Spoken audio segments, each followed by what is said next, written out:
Donald Trump announced today that Benjamin Netanyahu has agreed to his 20-point peace plan in Gaza. But ahead of that announcement, officials within the Trump administration had reportedly had it with Bibi and his ongoing feud with some in the MAGA media sphere, most notably Tucker Carlson. During his meeting with influencers on Friday, for example, Netanyahu had some harsh words for American conservatives who don't fall in line with Israel. Here he is recounting what one Christian influencer joked to him. Take a look. You said, we talked about the woke right, and you said, I call it the woke reich. That's a brilliant observation. The woke reich, because these people, they're not any different from the woke left. I mean, they're insane, they're loonies. But they're actually meeting on some of the things. And what we have to do is we have to secure that part of the base of our support in the United States. That is being challenged systematically. A lot of this is done with money. Money of NGOs, vast. Money of governments, vaster. Okay? We have to fight back.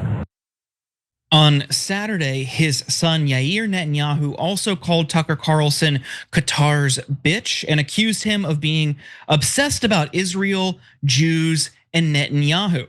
According to reports from Axios, White House officials are fed up with the Netanyahu families wading into US politics. One White House official said, "We can't figure out what the guy is up to. Focus on Israel, focus on Gaza. Stop getting involved in US domestic political issues. Stop talking about Tucker. Stop getting influencers here to be your propaganda. It's not helping you. It's not helping Israel, and it damn sure isn't helping us get a peace deal." Cenk, I think some of these comments coming out of the White House are a bit surprising. What do you make of it?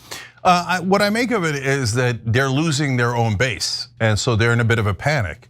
And I mean, does it get any more panic than saying that Tucker Carlson and Candace Owens are the equivalent of the woke left? That there's no difference between us. Come on.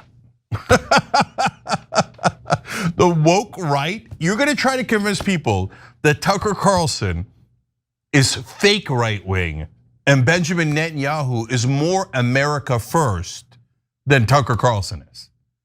Well, good luck with that piece of propaganda. I wish you a lot of luck with it, okay? And so the reason why the White House is in a panic is because Netanyahu is coming in here and thinking that he can boss social media around. He could boss the right wing around, but he doesn't realize they don't work for his buddies at Fox News anymore. Before, when you worked at a giant corporation and you're getting paid 20 million a year, 40 million a year to do Israeli propaganda, well, you got those folks more locked up, right? Now they're online and they're getting their money from the actual subscribers and based on the size of their audience, and they're not beholden anymore to a multi-billion-dollar media corporation that is run usually by very pro-Israel executives or people that have nothing to do with Israel but are scared to death that if they criticize Israel an inch, they'll be fired and their lives will be ruined, and they'll be labeled hateful and shunned by the rest of the establishment, etc. So, and if you think there's no pro-Israel executives, we just showed you Larry Ellison, who runs Oracle, is now going to buy CBS, Paramount, maybe CNN, TikTok, etc. It's an enormous pro-Israel zealot who contributes to the IDF as charity. Like, it's unbelievable. So that's the situation at hand, and that's why he's losing that PR battle to Tucker Carlson. Look, this is happening everywhere. We asked you guys, who do you trust more? And so Bibi or Tucker, okay?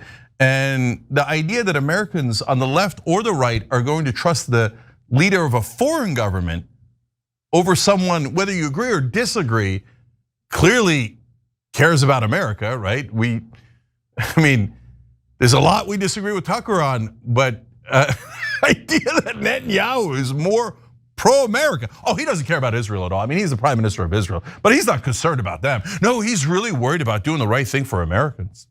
And because Tucker Carlson is objecting to taking $310 million from America and forcing us to give you more and more and more, forcing us to support a genocide, creating billions of enemies for us throughout the world, literally in the Muslim world. Because he objects to that, he's the woke right, and that you should ignore him and trust the Israeli propagandist. Well, that's why the White House is upset, Jordan, because that's a terrible strategy. That's of course not gonna work. And in fact, before I let you respond to that, I want to show you one more thing. So we asked our folks on the website, that was an easy one, basically 95-5 saying, I mean these are left wingers going, no, I trust Tucker Carlson more, but because why? Because we put him up against Netanyahu, right? And then on Twitter, where it's a lot more right wingers, I asked, Netanyahu is now saying Tucker Carlson is helping America's enemies by not bowing down to Israel. So who is more America first? That one was 91-9, Tucker Carlson. So, and one of our guys wrote in here, Impeach for Peace is a member on tyt.com. You could also become a member at tyt.com/join, be part of the show. He wrote in, Bibi's projecting because that's exactly what Israel's doing, using social media and buying politicians to influence opinions on Israel. Absolutely. So Jordan, when I saw him in the video going, you got to look into anyone objecting about Israel, it's probably the money.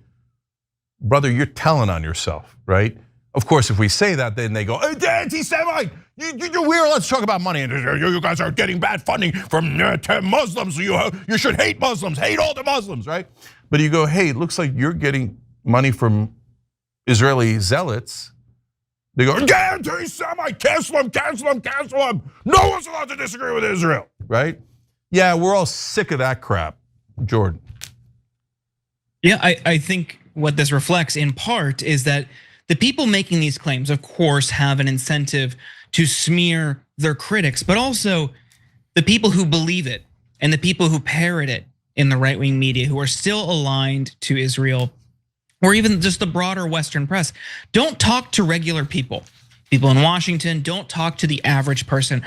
I know you have, I know many people watching this, I have myself, have had many surprising, but I think good conversations over the past, especially year or so, with people who are now sympathetic to the Palestinian cause because it is undeniable what Israel is doing.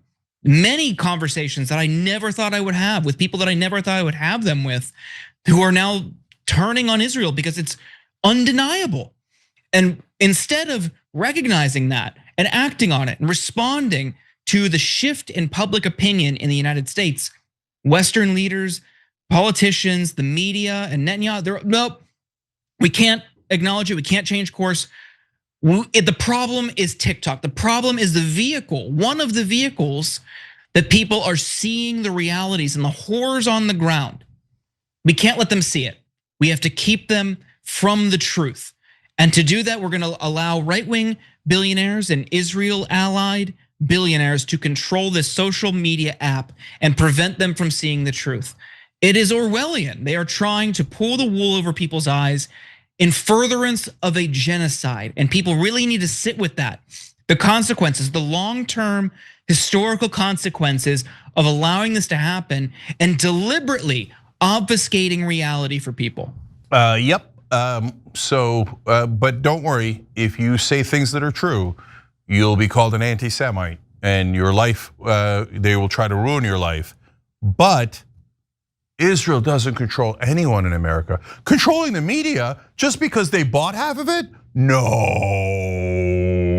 You guys are crazy. You should all be fired or arrested on behalf of Israel. Every time you ring the bell below, an angel gets his wings. Totally not true, but it does keep you updated on our live shows.